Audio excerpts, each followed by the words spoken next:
What should we do when life becomes so difficult, hard, and heavy?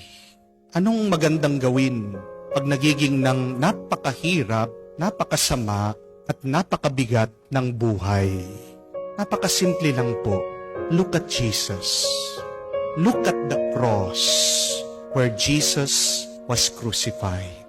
Kung hindi mo na kaya, kung nabibigatan ka na, kung malapit ka ng sumuko, kung nalilito ka na, naliligaw ka na, at hindi mo na alam kung anong dapat mong gawin, tumingin ka kay Kristo na nakapako sa krus. And see that heaviness in your life will become light. Magiging magaan anuman yang iyong nararanasan. Yan yung nangyari, narinig natin sa unang pagbasa. Nung tinuklaw ang mga Israelita na mga makamandag na ahas sa disyerto, paano sila gumaling? Anong pinagawa ng Diyos kay Moises? Sabi niya, gumawa ka ng isang tanso na ahas, ilagay mo sa poste, at sino man na tumingin dun sa ahas na yon, igagaling. Napakasimple lang ng utos. Pero, paano nakakapagpagaling yon?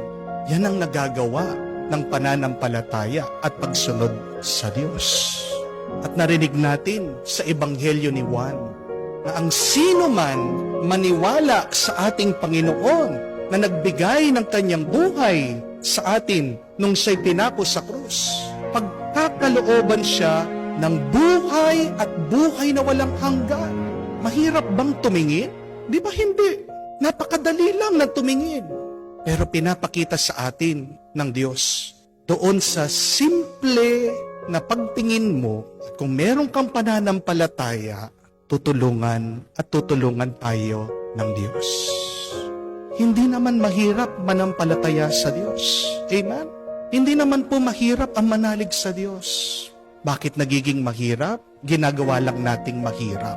Mas mahirap ang ginawa niya para sa atin doon sa krus. Huwag mong iisipin na mahirap na yung iyong pinagdadaanan. Kung gusto mong maging magaan ang iyong paglalakbay, ang iyong paghawak, pagbuhat sa iyong problema, suliranin, pagsubok, ikumpara mo din ang iyong sarili sa naranasan ni Kristo sa krus.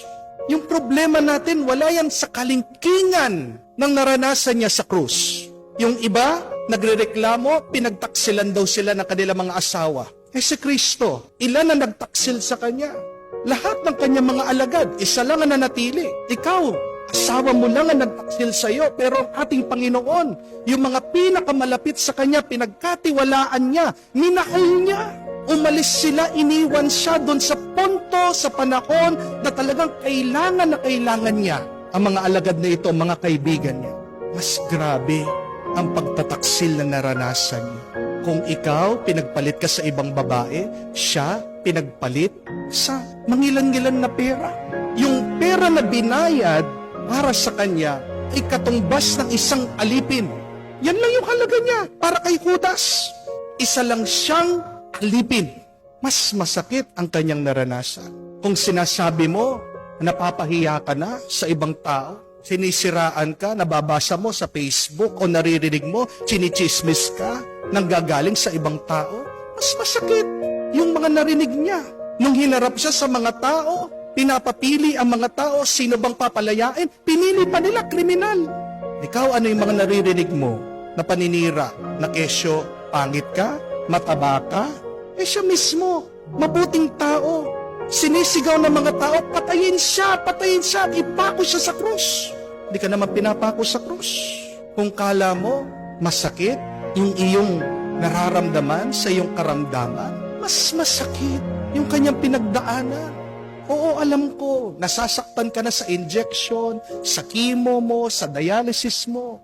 Pero tingnan nyo naman, tumingin ka. Ano yung karanasan na mapako ang iyong kamay? Kung ang masalubsob lang nga tayo, nangingiyak-ngiyak na tayo eh. Yung pa kayang isang pako na ipapasok nila sa kamay mo, mas masakit. At hindi lang yun, pinagtatawanan pa siya habang siya ay naghihingalo. Malapit na siyang mahulog sa krus dahil sa kanyang bigat. Puno siya ng bugbog. Kumpara mo yung sakit mo sa sakit niya. Wala yan sa kalingkingan na naranasan ng ating Panginoon. Oo, masakit, mahirap, napuno ka ng utang, wala ka ng pera. Pero sa totoo siya, ano ang meron sa kanya nung pinako siya sa krus? Wala. Wala. Kahit na marami kang utang, kung meron ka pa rin bahay, magpasalamat ka sa Diyos. Amen? Siya humihingi ng inumin. Anong binigay sa kanya? Kinuha ang espongha. Ano yung esponghang yon? Na kung saan binabad nila ang alak, yun ang ginagamit nilang panghugas ng puwet. At yun yung nilapit nila para makainom siya. Wala siyang suot na pinako sa krus. Nagre-reklamo ka, hindi ka makatulog sa mga utang mo. Siya walang-wala. May saplot. Pero sumuko ba siya? Hindi. Kaya nga, pag sobrang bigat na, sobrang hirap na ng ating buhay, tumingin ka lang sa Kanya. Ilagay mo ang sarili mo sa lugar niya. At makikita mo, yung iyong mga inaalala, maliit lang yan. Magpasalamat ka dahil kinuha na niya lahat. Siya na ang nahirapan, namatay para sa atin. Pasalamat tayo dahil ang paanyaya niya ay buhatin niyo lang ang inyong mga krus. Yun lang. Siya binuhat niya, pinako pa siya sa krus. Hindi niya hahayaan na tayo ay mapako sa ating mga problema, sa ating mga krus. Kasi minsan na niyang ginawa para sa atin. At tapos na ito. Yan ang tagumpay ni Kristo sa krus. Have an attitude of gratitude. Whenever life becomes so difficult and heavy, look at the cross of Jesus. And with faith, you will experience peace once again. Meron po bang namamatay sa problema? Ang sagot, wala. Mabibigla po kayo, wala. Pero meron at marami ang namamatay sa kakaisip sa problema. Amen? Kaya nga, kung ikaw, palagi mong iniisip ang problema, walang magagawa ang Diyos dyan. Kasalanan mo yan. Pero may mas magandang paraan.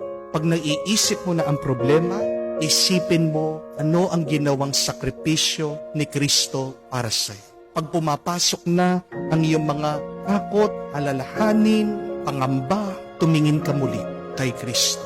At hayaan mo sa pamamagitan ng pananampalataya, alisin niya ang kamandag ng iyong mga problema. Ganun lang kadali, ganun lang kasimple. Huwag mo nang pahirapan ang sarili mo. Huwag mo nang gawing mabigat ang buhay mo. Kaya nga nagsakripisyo ng Diyos para sa atin dahil gusto niya ang buhay natin magaan, masaya at payapa.